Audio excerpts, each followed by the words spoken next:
En tant que présidente de l'association Le Choral, je suis très heureuse de vous accueillir ici à Beauvert. Le Choral est donc né en 1979 de la volonté de Claude et Marie Sigala d'accueillir au sein de leur famille et dans le cadre d'une vie partagée avec d'autres adultes, des jeunes et des adultes perturbés et inadaptés aux structures traditionnelles, et de leur donner tous les moyens pour les rendre le plus rapidement possible autonomes. Se situant dans la mouvance de l'antipsychiatrie, leurs références théoriques s'appelaient Cooper, Deligny, Maloney ou Guattari. Leur projet s'articulait autour du vivre avec, de la citoyenneté, de la créativité. Un des fondamentaux de ce projet touché par l'hétérogénéité des personnes accueillies.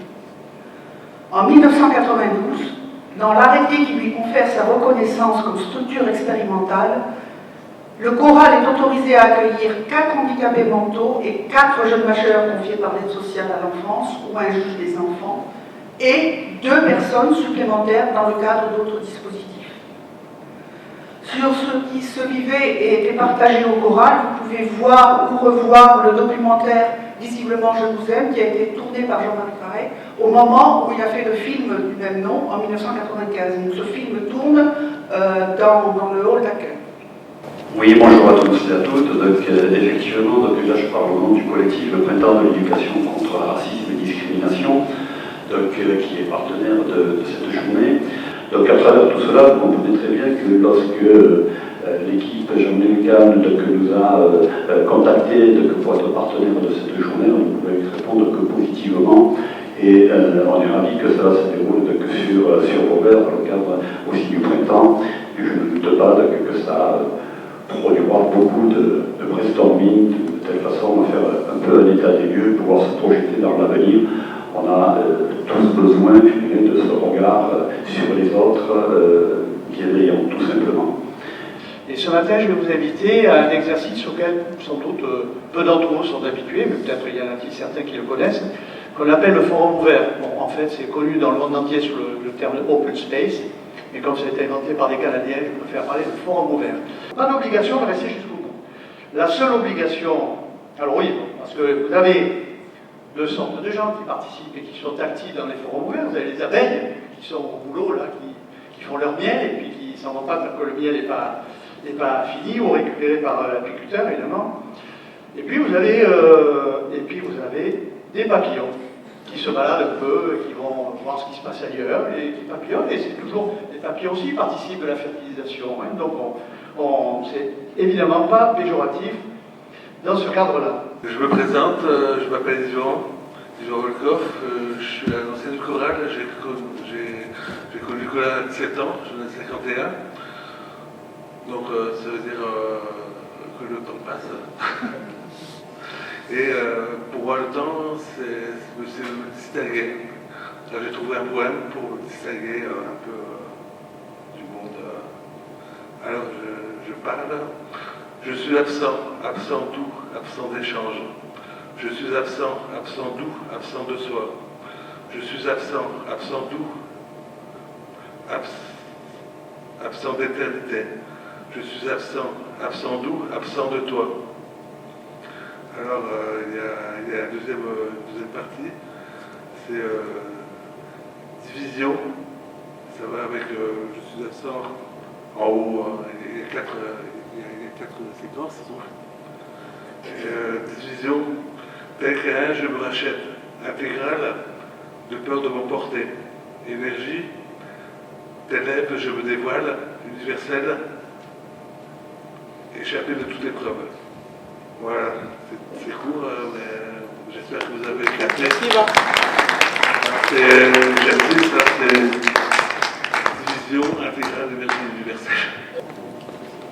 Alors, ne prenez pas toute la place, on voit ce que ça donne.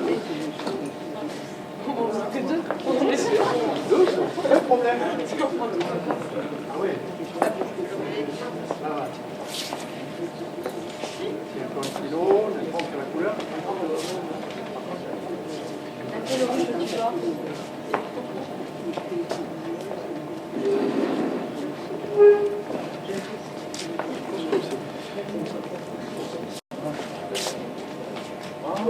Le textile, non?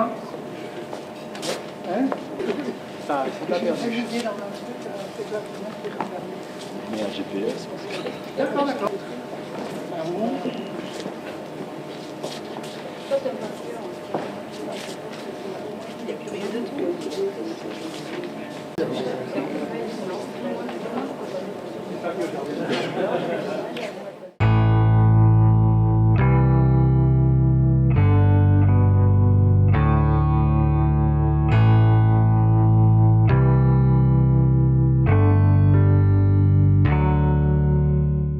Moi, je suis à la retraite pour l'instant, mais j'ai dirigé des établissements.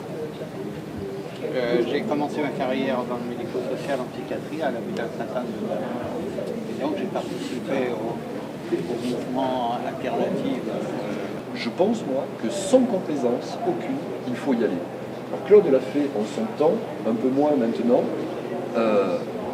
et on a payé quelques pots cassés, on va dire, mais c'est d'abord une question éminemment humaine. Si on s'intéresse à cette question, alors je crois qu'il y a lieu de reprendre le flambeau d'une critique, mais d'une critique construite, d'une critique bien fondée, étayée, parce qu'aujourd'hui, on a tous les étayages qu'il faut pour dire attention. Donc si on n'entre pas dans cette critique-là, j'ai le sentiment que l'identification, la dilution de ce que l'on appelle aujourd'hui des lieux de vie est quasiment joué. C'est une famille, un lieu d'accueil, et ce lieu d'accueil, sur le plan philosophique, je ne parle pas sur le plan juridique, sur le plan philosophique, il doit avoir une personne morale sur laquelle il est adossé. Mais cette personne morale sur laquelle il est adossé, elle ne doit pas être partie prenante avec ceux qui interviennent. Sinon, après, on risque d'avoir une espèce de situation solitaire, quoi. En fait, on est, c'est ce que décrit Madame, c'est-à-dire on a la personne morale dans laquelle il y a tous ceux qui interviennent, et en fait, il n'y a pas cette triangulation, ce regard de l'autre. C'est que dans ce que je vis, on est surtout, enfin, on n'est vraiment pas là-dedans. Dans tout ce qui se fluctue déjà, rien que pour moi, la question de l'équipe, c'est un partage des idées, des choses qu'on fait évoluer. Et après, c'est aussi le partenariat et le travail des intervenants qui viennent sur l'extérieur. Moi, je n'ai pas abordé la question de la supervision, mais on a toujours quelqu'un qui vient voir là. Elle n'est pas peut-être du côté juridique, administratif de ce que ça représente, mais c'est comment on le fait vivre. Doit aussi s'étendre à plus que le médico-social, mais aussi à l'écologie et à tout ce genre de choses. Et je pense que c'est une des choses qui permettrait de les sauver, entre guillemets, s'ils sont en perte. Si on peut dire qu'ils sont en perte. Oui, l'essentiel c'est que, on n'a pas encore dit, le lieu de vie n'est pas basé uniquement sur l'éducation spécialisée. Le lieu de vie, chaque lieu de vie a une activité qui lui est propre. Ça peut être du jardinage, souvent d'ailleurs. Ça peut être au choral, on a fait de la menuiserie. Ça peut être une participation citoyenne avec d'autres associations comme le Secours populaire. On n'est pas des éducateurs, on est des gens qui vivent avec et qui traversons un moment de la vie. C'est pour ça aussi que on ne voulait pas que ça devienne un lieu d'enfermement, dans le sens qu'on mettait quand même une limite de 3 ans maximum d'accueil. Ça a fini par le naturel revient au galop et ça a fini par se structurer comme des petits établissements. Oui. Je ne sais pas si c'est le naturel qui revient au galop, mais je pense que c'est la loi, c'est le département, dans la mesure où il autorise, il a un pouvoir de contrôle et il impose un certain nombre de choses. Et c'est pour ça que je disais, est-ce que la loi, ça a été un frein ou pas. S'il ne veut pas entendre parler de lieu de vie sur un territoire, il dit ben non, on n'a pas besoin sur ce territoire d'avoir de lieu de vie, donc il n'y en aura pas. Donc la dynamique qui vient du porteur de projet, elle n'existe plus dans ce cadre-là. Enfin, elle existe que dans la mesure où elle rencontre l'accord et la volonté du Conseil général. Mais est-ce que, avec l'arrivée de la loi, malgré, j'ai envie de dire, l'arrivée de la loi, est-ce qu'on peut encore avoir un projet qui ressemble à ce qui s'est passé dans les années 70, ou est-ce qu'on peut plus du tout à cause de ça? Maintenant, la plupart des lieux de vie d'accueil, il y a un directeur. Avant, c'était un mot interdit, directeur, parce qu'on était dans un système vraiment autogestionnaire, et on refusait le fait qu'il y ait un personnage, une personne qui soit responsable et qui réponde pour les autres. Donc il y a des lieux de vie que je connais qui, quand les courriers arrivaient de l'administration, c'était marqué directeur, ils le renvoyaient, ils n'habitent pas à l'adresse indiquée, ou il n'y a pas de directeur ici. Adressez-vous à l'ensemble de l'équipe. Garder la philosophie des anciens lieux de vie ça, la difficulté. et s'arranger avec la loi. Et moi, je le ressens vraiment en tant que... voilà, moi, je suis un petit nouveau. C'est-à-dire que je vais arriver diplômé. Mon idée, c'est de monter un lieu de vie, mais de garder tout ce que les anciens ont fait dans la philosophie, dans l'esprit du lieu de vie, et s'arranger avec la loi. Mais c'est pas forcément possible. Alors ça, je pense que c'est possible. C'est toujours pareil, on revient. Si le conseil général est tolérant, il forme un peu les yeux, etc. Mais moi, je vois avec l'expérience du choral, à un moment donné, on a été un peu en conflit avec le conseil général du Gard, et tout est devenu compliqué. C'est-à-dire que, avant, le choral, c'est un lieu qui est à la campagne, etc. Il y avait des poules, un jardin potager. Du jour au lendemain, on n'a plus pu manger les œufs des poules. C'est quand même un peu... Enfin voilà, dans une famille, on mange les œufs des poules, en fait, etc. Après, on ne pouvait plus faire la cuisine tous ensemble parce qu'il fallait une cuisine aux normes. Et puis, il y avait la marche en avant des aliments. Donc, on sait... Les normes nous ont vraiment institutionnalisés. Et le Conseil général s'est servi des normes pour nous étrangler. C'est-à-dire, à un moment donné, il y avait l'assainissement, il y avait l'eau, il y avait l'accessibilité handicapée, il y avait tout. Et nous, financièrement, on ne pouvait plus. On a passé la main. Donc, on est parti de différentes expériences qui existaient avant 2002, en 99, en 95, enfin voilà, qui existaient, où là on a commencé à se rencontrer, on disait on est sur des expériences individuelles et peut-être qu'on peut porter ce projet à avoir des financements pour que ça se multiplie en France. Avec le risque maintenant, 20 ans après, c'est qu'on n'est pas contrôlé, mais c'est repris de plus en plus. Il faut des animatrices spécialisées, les pauvres petits vont pas savoir compter. Donc c'est en train de se dénaturer. Or, quand on veut vivre avec, la première des choses, c'est d'avoir une compatibilité relationnelle. C'est la première chose. Et cette compatibilité relationnelle, c'est une façon d'être, une façon de travailler avec lui. Actuellement, on a découvert, c'était pas une grande découverte, que le fait d'attacher ses enfants à des tâches de vie quotidienne qu'on ne peut trouver que dans le lieu de vie et pas ailleurs, surtout pas dans un établissement, remplir un lave-vaisselle, vider un lave-linge, aller étendre du linge, etc., que plus on était centré sur ces questions-là avec des enfants très perturbés, et plus on arrivait à avoir une latence de réciprocité, y compris affective, avec l'enfant, parce que l'affection c'est pareil, ça passe ou ça passe pas.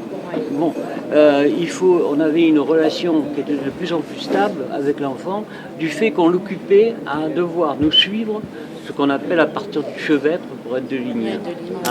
Bon, donc c'est important que ça pourrait faire un prix Nobel, parce que c'est vrai que si on arrivait à faire changer le point de vue de prise en charge des autistes, non pas avec des méthodes béhavioristes, rien à foutre, parce que faire des automates, c'est pas mon truc. Ce que je veux, c'est qu'un enfant sourit, soit affectueux, qu'il soit un enfant. Voilà, c'est tout ce que j'ai cherché. Je croyais à terre, on part à des groupes de 2 ou 3, selon le besoin des jeunes, et on part sur 3-4 jours en randonnée. Généralement, c'est ça, ou de participation à des chantiers collectifs. Vous avez des situations de conflit quand même? Bien sûr, oui, il y a des conflits. Il y a des conflits, on a aussi beaucoup d'outils pour aborder ces conflits. Donc on a des groupes de parole toutes les semaines. Un certain nombre de personnes ne peuvent pas partir autrement que dans cette situation-là pour introduire une rupture, parce que rester plus longtemps, c'est trop dur parce que parce qu'il y a un risque de l'imprévisible. Donc ils préfèrent momentanément faire quelque chose qui va rompre pour mieux y revenir ultérieurement, sous d'autres auspices, mais ils avaient besoin de partir. Quand on a un public à la rue, etc., parfois ils ont besoin de partir de l'endroit où ils sont pour retourner, comme ils disent, sur leur carton pour mieux revenir. Parce que les choses, mais parce que c'est un changement d'identité. Et qu'est-ce qui est plus difficile que de changer d'identité? Changer d'identité, c'est aller vers l'inconnu, c'est prendre les risques sur de l'imprévisible. Rester dans le connu, c'est sécurisant. Donc, ils ne sont pas encore dans une évolution maturante, c'est pas le bon mot, enfin, qui leur permettent d'aller beaucoup plus loin. Donc, ils préfèrent s'arrêter là, sur ce qu'ils ont connu, plutôt que d'aller plus en avant, quitte à y revenir. De l'accompagnement du quotidien, alors en disant que c'est pas juste des personnes, même dans l'aide à domicile, les personnes âgées, c'est pas juste des personnes qui exécutent des soins de la vie quotidienne, mais c'est aussi eux qui vont accompagner, qui vont observer et accompagner après la transformation des politiques publiques, sur l'évolution des publics, sur les besoins qui changent, etc.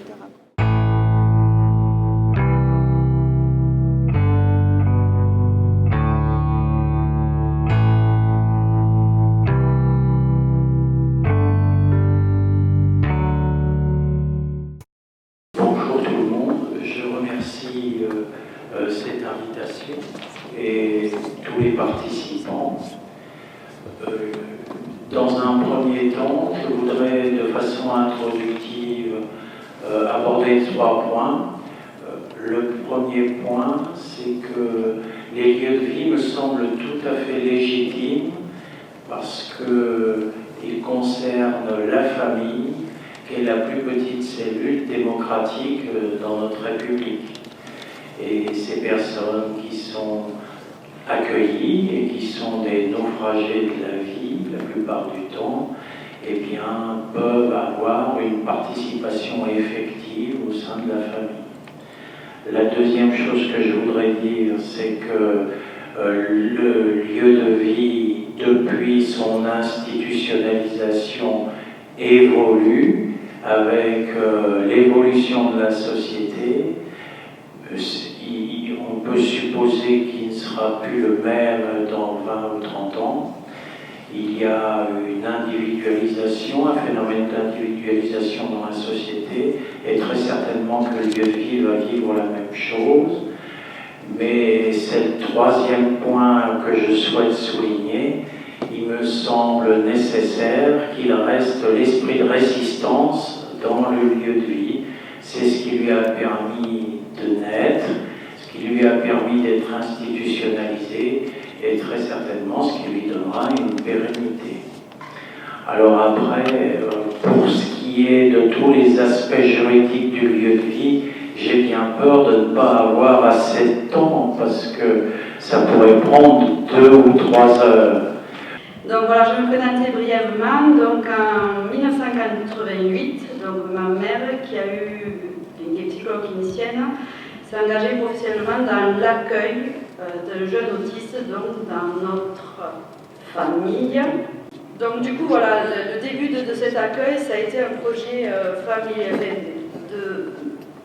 de ma mère, donc de créer un lieu d'accueil, mais à cette époque-là, en 88, on ne parlait pas de lieu de vie et d'accueil, mais d'assistant maternel, puis après assistant familial.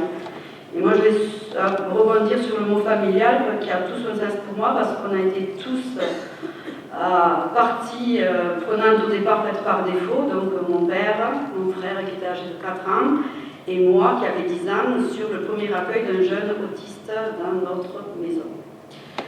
Voilà un peu le début de mon parcours ou chemin de vie dans un lieu d'accueil. Malgré cet avis que j'ai toujours eu, alors que j'ai senti, on va dire, est-ce que c'est le bon mot, je ne sais pas, d'être un jour éducatrice ou accompagnante, parce que c'est vrai que dans les lieux de vie et d'accueil, on n'est pas tous de formation éducateur. Je ne veux pas réduire mon intervention sur un diplôme ou un titre, mais sur cette dimension de l'accompagnement, j'ai toujours dit jamais comme elle. Jamais. Mais voilà, au fur et à mesure, donc formation de moniteur éducateur, expérience professionnelle dans les institutions, SECPA, maison d'enfants, IME, et toujours et encore ce partage du quotidien, de ce qui se passe encore dans ma sphère familiale, ce que je vivais, ce que je pouvais vivre avec les jeunes accueillis. J'ai eu des expériences institutionnelles qui m'ont confortée rapidement, je veux dire, sur l'expérience de mon enfance, de ce qui pouvait s'y vivre. Et ce que je pouvais peut-être mettre en place dans un autre cadre qui était l'institution. C'est surtout pour dire aux jeunes, aux étudiants, aux politiques, aux responsables administratifs. Allez-y parce qu'il manque des lieux de vie. Particulièrement pour les adultes abandonnés, exclus ou enfermés dans les hôpitaux psychiatriques ou pire, en prison. Parce que vous savez comme moi qu'il y a de tas de personnes qui sont en prison parce qu'elles ont dérangé, elles ont commis effectivement un petit délit, mais parce qu'elles sont vraiment exclues. Et mettre quelqu'un en prison parce qu'il a des problèmes psychiatriques, c'est quand même relativement grave, pour ne pas dire criminel. J'exagère un peu. Je vais donc vous parler de ce vivre avec, dont je parle depuis 40 ans, et je veux vous démontrer qu'il ne s'agit pas uniquement d'un slogan. Parce que vivre, c'est respirer, manger, boire, aimer et être aimé, faire et agir, dormir et rêver. Et je pourrais continuer comme ça pendant plus d'un quart d'heure. Vivre avec, c'est connaître, reconnaître, surtout naître et renaître avec l'autre, avec son regard, ses différences, ses compétences, ses difficultés, ses limites, ses richesses.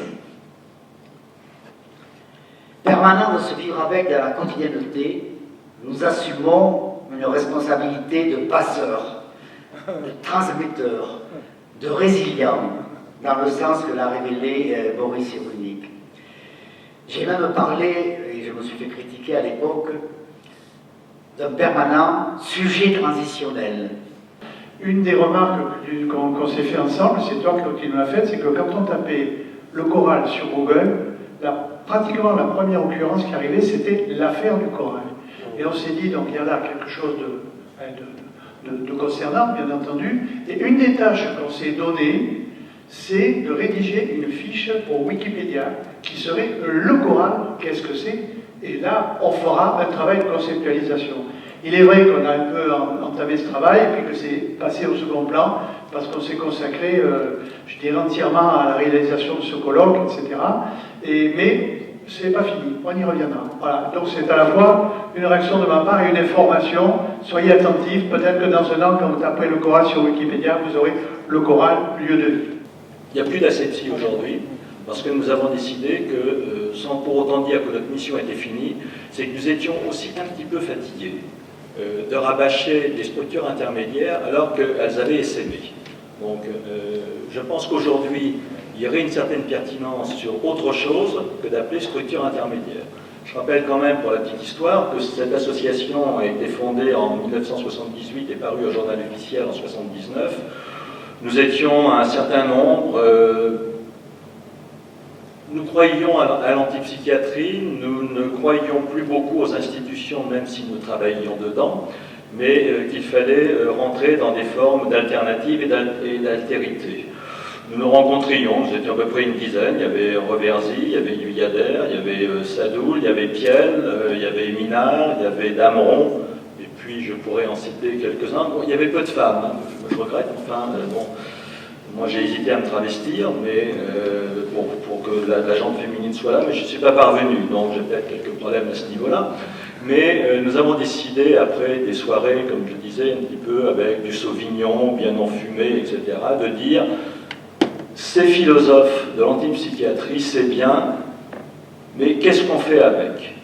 Et quand on a créé l'association pour l'étude et la promotion des structures intermédiaires, où il y en avait très peu à l'époque, c'était de dire, est-ce qu'il y a des acteurs qui veulent s'approprier ces bases de la philosophie de l'antipsychiatrie? C'est-à-dire de passer de l'idée à la création. Et dans cette réflexion-là, nous avons rencontré Claude Sigala, nous avons rencontré Deligny, et nous avons rencontré Jean Vanier. Jean Vanier qui a créé les communautés de l'Arche. Alors on en pense ce que l'on veut, néanmoins je vous donne un petit peu l'histoire. Et ces rencontres nous ont permis de développer par la suite les concepts d'appartement thérapeutique. Je regrette qu'à ce moment-là, ça n'existait pas. Ça n'existait pas. Vous pouvez toujours rechercher. Vous n'en trouverez pas. Le concept n'était pas développé. Vous trouverez les appartements sociaux. Après, nous avons développé avec Piel les centres de crise. Et nous avons comme ça cheminé. On faisait des journées annuelles. Je regarde, je fais un petit peu d'histoire, mais c'est important l'histoire parce que ça nous permet de savoir où nous sommes et surtout d'où on vient. Vous tous, vous venez de ce mouvement-là. Et ces premières journées, c'était Orsay. Claude était là, Roger Bouffet était là.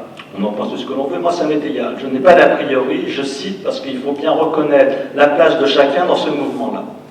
Maître, vous qui appartenez à une discipline, le droit, qui conceptualise en permanence, je suis assez surpris d'entendre ce que vous dites, mais j'imagine que c'était de la provocation que de dire qu'il faudrait vider de toute conceptualisation le vivre avec, parce que évidemment qu'il faut aller à l'encontre, à l'opposé de ce que vous déclarez là. Pourquoi? Parce que si on doit qualifier cette autre norme qui finalement, et on l'entend, se réfère à une autre idéologie, à une autre forme de penser, le monde et l'autre, mais il faut bien énoncer quelque chose, et je crois que c'est ce que nous sommes en train de faire. Hétérogénéité, inconditionnalité, vivre avec, tout ça, ce sont des concepts plus ou moins mous, plus ou moins durs, mais qui méritent en tout cas d'aller explorer ce dont il est question pour pouvoir dire, voilà comment nous concevons la norme, qui finalement n'est pas tant une marge que ça, parce que quand on regarde tous les textes internationaux aujourd'hui, et y compris le dernier rapport de l'ONU, mais sincèrement, le dernier rapport de l'ONU, d'Aguilar, il donne vachement raison au lieu de vie.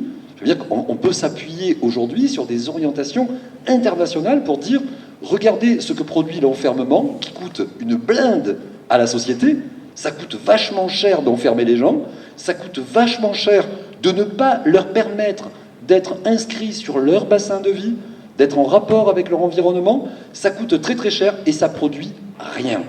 Et ça produit rien. C'est ce que nous dit Aguilar, c'est ce que disent un grand nombre de textes de directives européennes aujourd'hui. J'ai envie de dire, allons-y.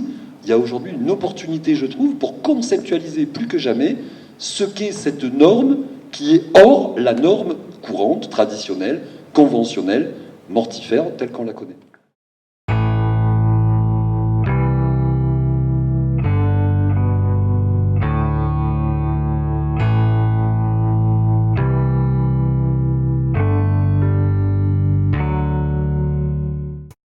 Nous avons eu envie de vous offrir un bouquet de pensées. Ta différence n'est pas un handicap. Elle est le signe d'un autre sens qui nous apprend la solidarité. Ton silence n'est pas la non-communication. Ces pensées, nous sommes allés les chercher dans les jardins des grands qui ont pensé au lieu de vie. La tentative, c'est une démarche. Ce n'est pas l'application de principes. Ce que je crains dans le savoir, c'est qu'il déclenche un vouloir à tout prix et d'habiter un coin parmi les autres.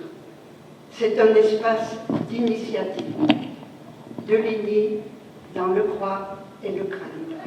Vers 1965, Lang, Cooper et Etterson créent des lieux d'accueil originaux sur le modèle d'une communauté souple, où les gens ne sont pas contraints à prendre des rôles, où sont acceptés des comportements intolérables dans la plupart des autres lieux. La culture alternative ne se contente pas de bricoler des solutions de rechange pour remédier à telle ou telle anicroche sociale. Maud Manoni, à l'école expérimentale de Bonneuil, a créé et théorisé le concept d'institution éclatée. Elle insiste sur la constitution d'un cadre où les règles, loin de bâillonner le discours du malade, entre guillemets, permettent son expression dans une dimension de partage et d'intégration dans un sens.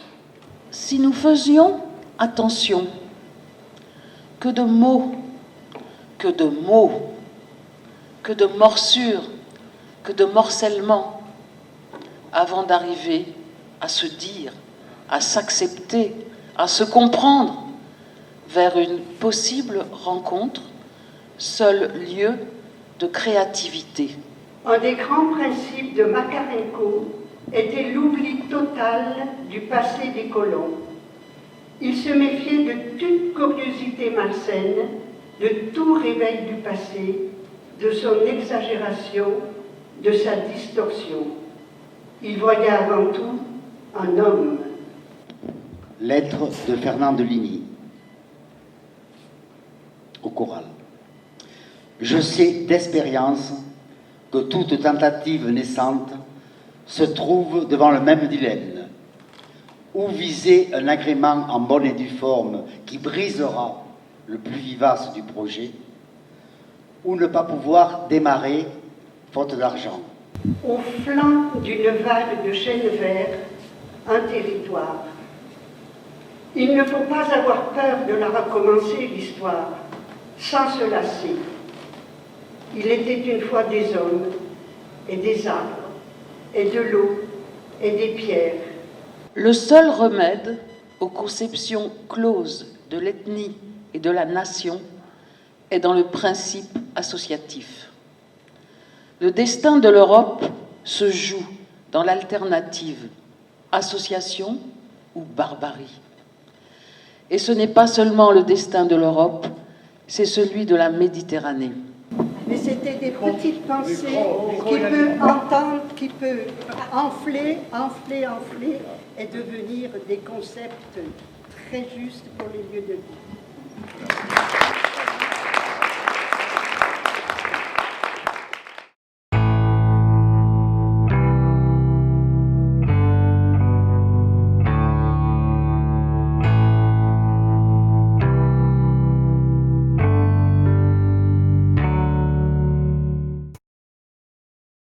Alors, nous, le thème, c'était un lieu de vie pour y faire quoi? Donc, on a d'abord identifié plusieurs problématiques. La première, une structure publique est bien souvent contrôlée avec l'imposition de normes, tant dans les activités que les compétences des animateurs, que dans les normes d'hygiène.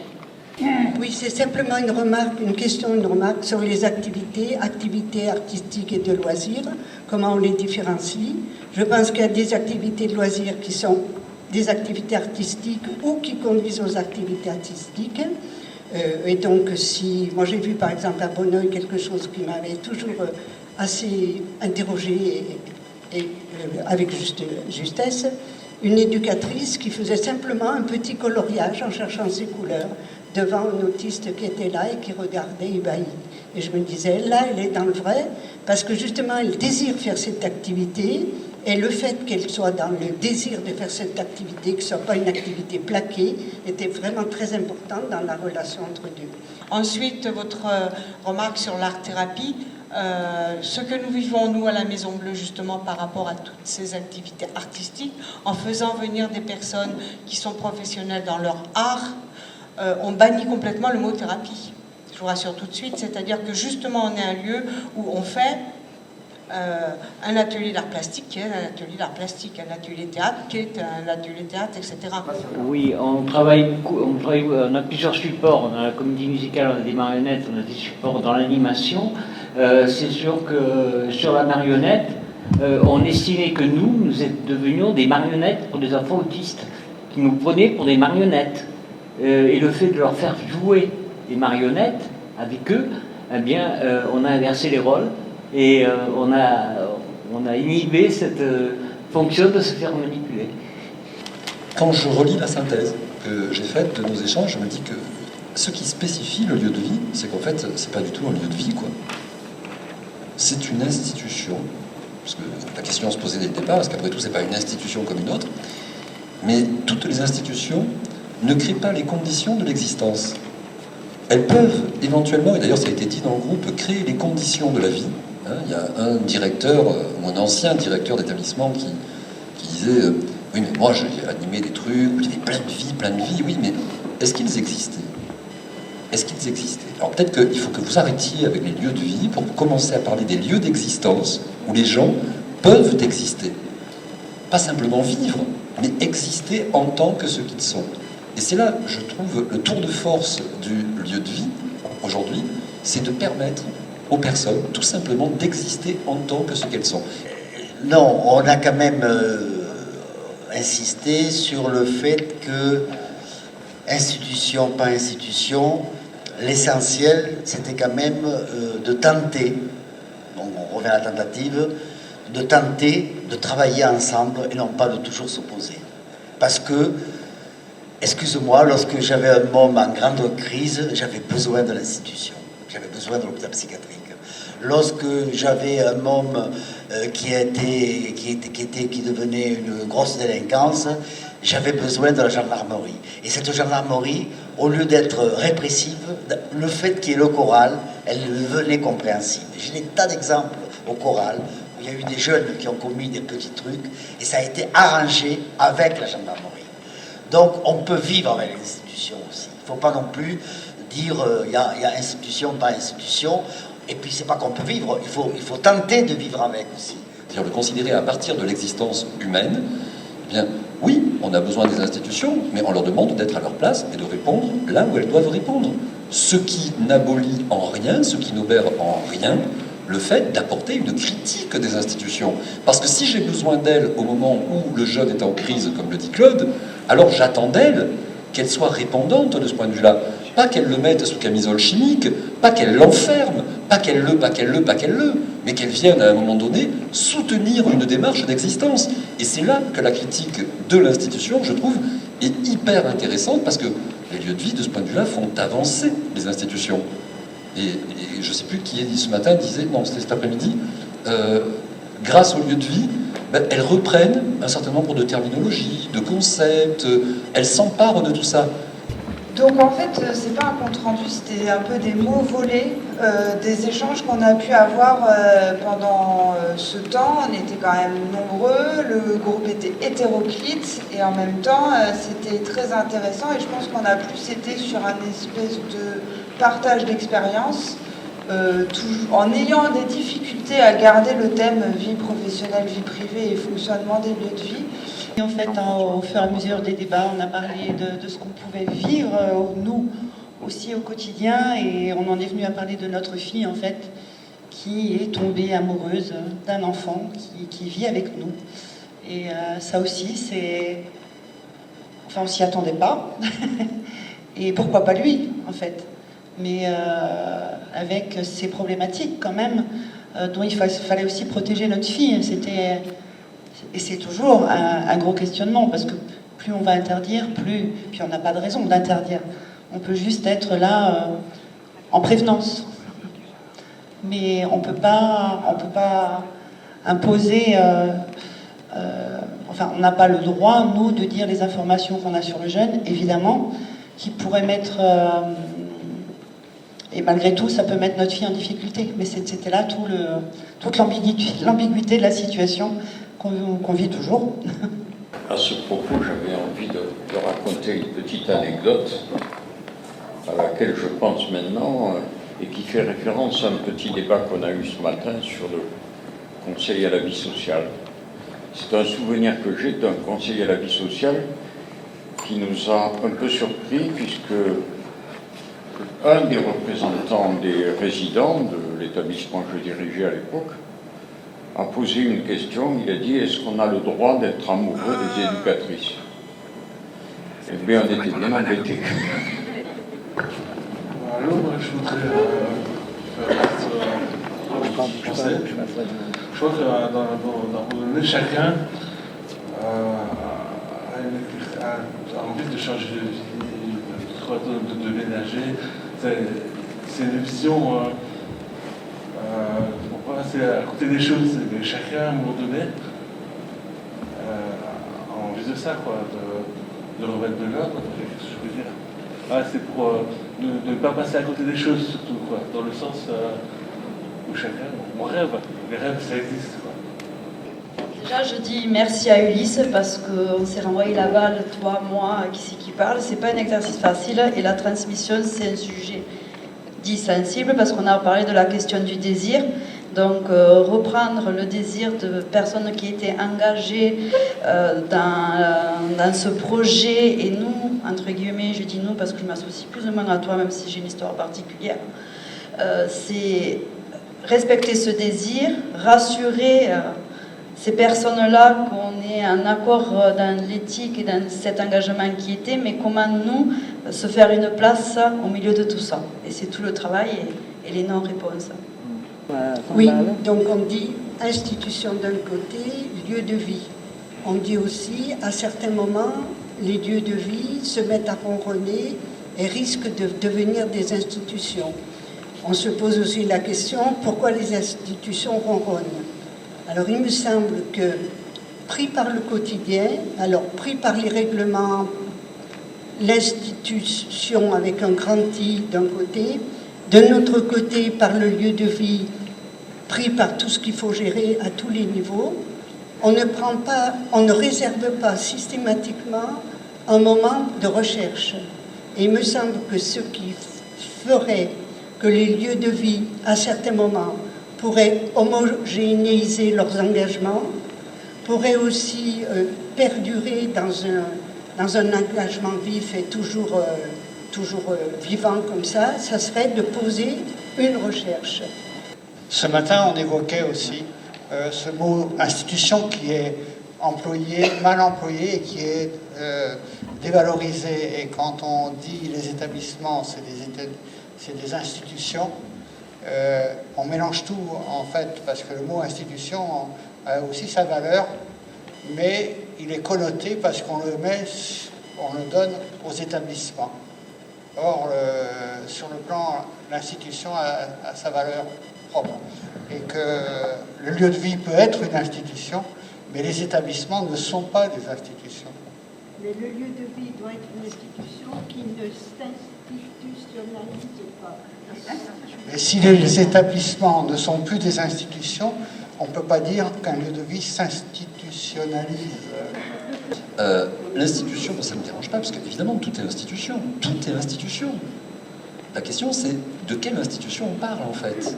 Et quand vous dites aussi facilement, en balayant de revers de la main, que les services et établissements sont des incarnations réelles de l'institution, c'est comme si on disait, l'école n'est pas l'institution. Désolé, l'école, c'est une incarnation de l'institution éducation nationale. Et personne ne peut dire, mais écoutez, l'école, c'est pas l'institution. Oui, d'accord, c'est une partie de l'institution. Elle est partie prenante, elle l'entretient, elle la nourrit. Donc de quelle institution parle-t-on finalement? Mais moi je dis que si les lieux de vie en sont une, eh bien la part d'instituants est plus importante dans les lieux de vie que la part d'institués. Et l'institution à laquelle on reproche, je crois, gentiment, d'être institution, c'est celle qui fait de l'institué la norme. La norme est déjà instituée. Il n'y a plus rien à créer, plus rien à inventer, plus rien à vivre. Alors qu'un lieu de vie, et moi j'ai bien aimé, c'est Léo qui disait, enfin c'est dans le compte-rendu je crois, il y a quelque chose qui est de l'ordre de la ZADEP, vous savez, en comparaison avec les ZAD, là, les zones à défendre, il disait, c'est une zone à définir en permanence. C'était prévu un petit mot de clôture, mais il sera comme tu le feras, écoute. Non, il était prévu un mot de clôture. Oui, non, mais ce que je voulais dire, c'est que je ne pense pas que le mot de clôture soit pertinent. Non, soit pertinent parce qu'on est plutôt sur des ouvertures de débat que sur des clôtures. Donc je pense que justement, prolongeons le débat tant qu'on a encore du temps.